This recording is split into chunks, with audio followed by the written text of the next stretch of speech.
자, 신금의 용례를 보겠습니다. 먼저 특징 보죠.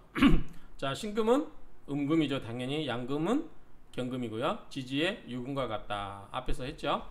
자, 경금은 신금, 그 다음에 신금은 유금. 그렇죠? 바늘, 시계, 칼, 보석 등과 같은 작은 금속이나 작은 돌덩이다. 신금은 새로움을 의미한다. 앞에서 나왔죠? 신금이 이미 원석에서 가공 또는 세공되어진 것으로 지나친 자신감, 완벽감을 추구하고 대단히 섬세하고 예민하고 샤프한 특징을 갖는다. 아주 예리하죠. 아주 잘 되는 칼, 예민한 칼, 이게 생각하시면 되죠. 너무 지나치게 정확하고 세밀한 것을 추구하다 보니 까다롭고 비위 맞추기가 힘들고 정형화된 틀에서 벗어나기도 어렵다. 깔끔하고 세련된 것을 좋아하는 것은 좋지만 너무 까다롭고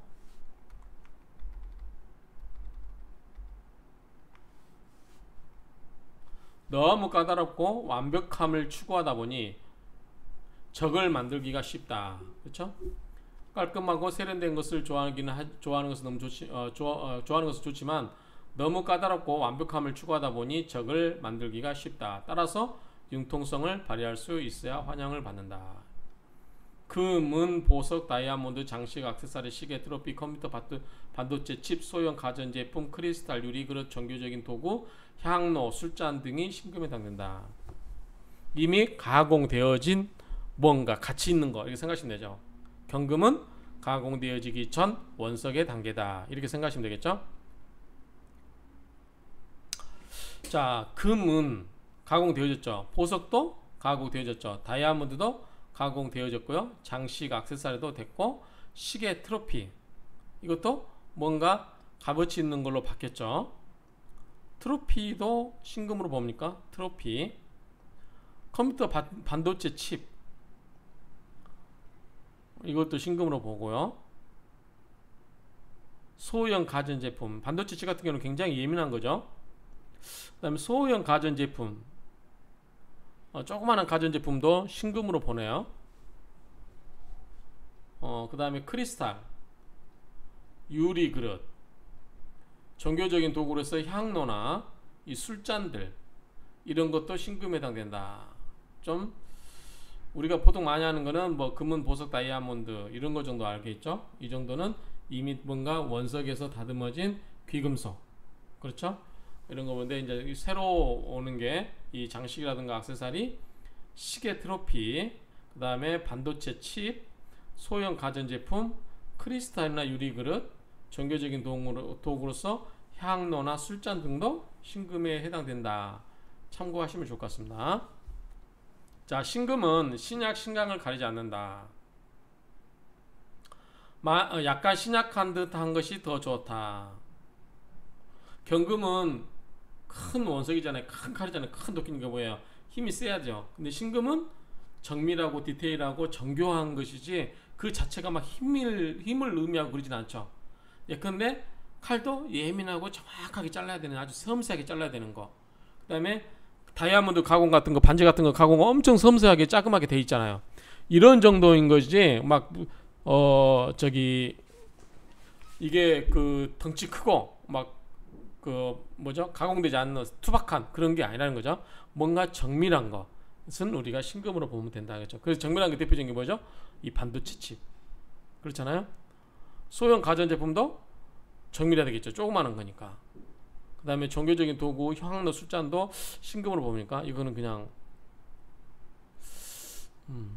이거는 뭐 정화나 뭐 그런 게 돼야 될 것 같은데, 어쨌든 향로나 술잔도 이걸 본다니까 일단 넘어가시죠. 이렇게 생각을 하시고, 자, 신금은 신약, 신강을 가리지 않는데 약간 신약한 듯이 한 것이 더 좋다. 왜냐면 따라서 볼게요. 따라서 신금은 지지에 유금 하나 정도 있는 것이 최고로 좋고 나머지는 군더더기에 불과하다. 신금이 너무 힘이 넘치면 뭐예요? 이거는 정밀하고 섬세하고 디테일한 게 아니죠. 그냥 힘 쪽이면 뭐예요? 굉장히 살상용이 돼버린다. 날카롭고. 금은 금이니까 날카로운 면도 가리고 그런 거기 때문에 뾰족뾰족한 거잖아요. 그렇죠? 지금 트로피도 뾰족하고 모든 게 뾰족하잖아요. 이게 너무 세버리면 어떻게 해요? 흉기가 돼버리겠죠. 그래서 섬세하고 디테일하고, 그래서 열이 필요 없다고 그랬잖아요. 신금은 정화가 필요 없다고 그랬잖아요. 정화가 오면 오히려 안 좋아요. 왜? 녹여버리니까. 용광로에다가 예서서 세공해서 가공해진 다이아몬드를 어떻게 해요? 용광로에다 다시 빠뜨린 거와 똑같은 거죠. 우매한 짓, 허튼 짓 하게 되는 거죠. 불필요한 것을 한다는 거죠. 그렇게 이해하시면 돼요. 그래서 신강 신약을 별로 따르지 않고, 어쨌든 이 신금은 다듬어진 보석은 사랑받게 돼 있어요. 그것이 뭐 좀 약한 듯 보여도 어차피 사랑을 받아요. 그렇죠? 자, 신금 두 개가 나란히 붙은 신신병존의 경우에는 어려운 일을 반드시 겪게 된다. 왜냐하면 뾰족뾰족한 게 두 개가 있으면 뭔가 좀 찔거나 그런 게 있을 수 있다는 거죠. 그 정도로 생각하시면 될 것 같아요. 왜 어려운 일을 겪은지는 반드시 겪었는지는 모르겠는데, 어쨌든 이 신금이 오면은 굉장히 예민하고 디테일하고 뾰족뾰족해서 뭔가에게 큰 상처를 줄 수 있다, 이렇게 생각하시면 될 것 같아요. 그 다음 신금은 갑오 미신. 자, 갑 속에 뭐가 뾰족한 게 나와 있죠. 그 다음에 오도 밑에 뾰족한 게 나와 있죠. 자, 미토는 뾰족한 게 어디 나왔어요? 위에 나와 있죠. 밑에도 나와 있다고 할 수 있지만, 자, 신금도 위쪽과 아래 다 뾰족뾰족한 게 있죠. 근데 여기서 말하는 신금은 뭐죠?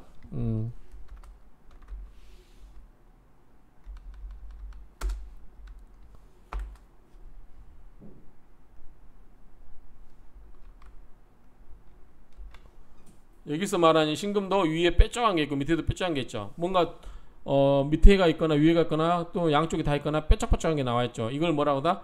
현침살이라고 한다. 현침살은 뭐다? 뾰족뾰족한 것에 관한, 침처럼 뾰족뾰족한 그런 것이 살로 작용하는 것을 현침살이라고 한다. 그렇죠? 현침살이라고 부르고, 뾰족한 것을 가지고 하는 직업이 좋다. 뾰족한 걸 갖고 하는 직업이 뭐가 있나요? 침 넣는 거? 잘 모르겠습니다. 자, 두 번째, 신금의 천간배합.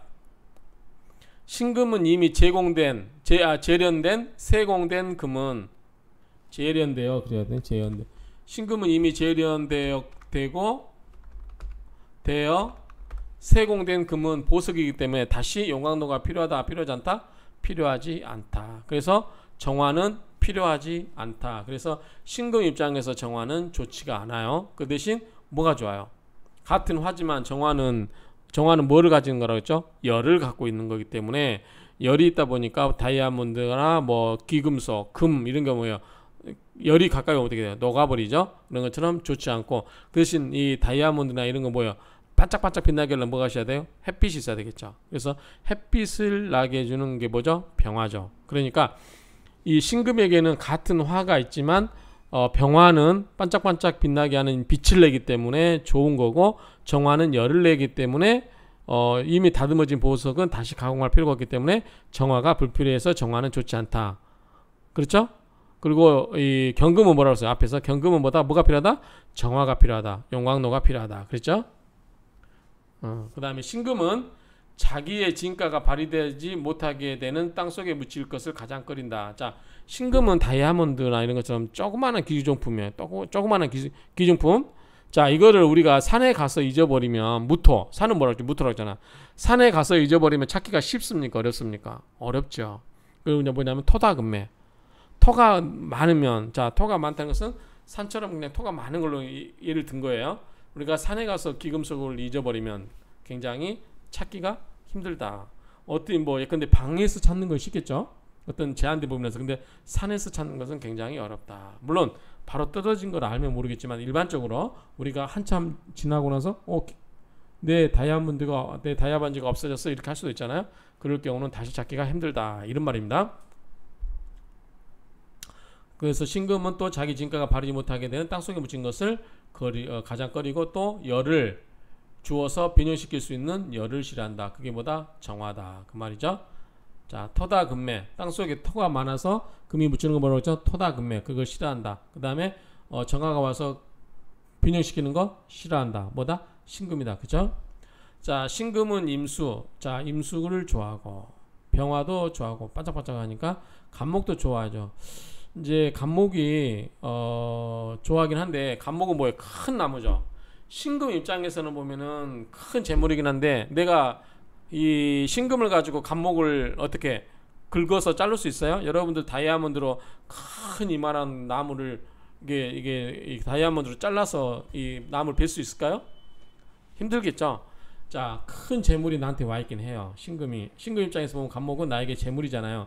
그런데 내가 통제할 수가 있다 없다? 실은 내 마음대로 할 수가 없어요. 내 마음대로 통제하면 재물이 된다 안 된다? 안 된다고 보는 게 맞아요. 그래서 큰 돈을 벌 기회가 온다든지 하지만 그게 내 걸로 할 수 있다 없다? 힘들다 그 말이에요. 신금이 옆에서 지지해서 뭐 신유축이라든가 이렇게 신유수라든가 이렇게 금국으로 흘러가 준다든지 지장간에 있던 간 지지에 신유가 있어서 통근을 해서 힘이 세다 그러면 가능하겠죠. 그렇지만 일반적으로 그렇지 않고 일반적인 그 연약한 신금 같은 경우는 이 간목같이 큰 나무가 왔을 때 그 나무를 비기가 쉽다 어렵다? 어렵다. 그래서 큰 재물이 내 개가 될 수 아닐 수도 있다는 얘기죠. 그래서 신금은 임수가 필요하고 병화가 필요하고 간목이 필요한데 간목 같은 경우는 그런 단점이 있다. 그 다음에 임수도 마찬가지 큰 물이잖아요. 호수에서 여러분들 다이아몬드 빠뜨리면 찾기 쉬워요 어려워요? 못 찾죠. 거의 우리 이제 각주 구검이라고 그러나요? 그 배 타고 가다가 칼이 바다에 빠졌는데 그거를 배에다 새긴다고 말이 안 되죠. 그 배는 흘러가고 있는데 그런 것처럼 찾기가 힘들다는 거죠.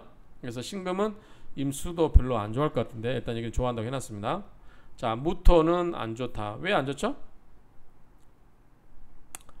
넓은 토기 때문에 신금 입장에서는 좋지 않죠. 그 다음에 뭐 병화도 좋은데 화생토로 이 병화의 기운을 설기시켜 버리기도 하죠. 자, 정화는 안 좋죠. 왜? 기본적으로 정화는 뭐다? 열을 가진 화다. 열을 가진 화는 뭐다? 녹여버리기 때문에 이미 다듬어진 보석을 녹여버리기 때문에 좋지 않다. 경금은 뭐죠? 겁재입니다. 나와 다른 겁재이기 때문에 싫어한다. 이렇게 보시면 차분하게 생각해 보시면 뭐 이해 안 될 바는 없어요. 자, 이 정도라고 마치겠습니다.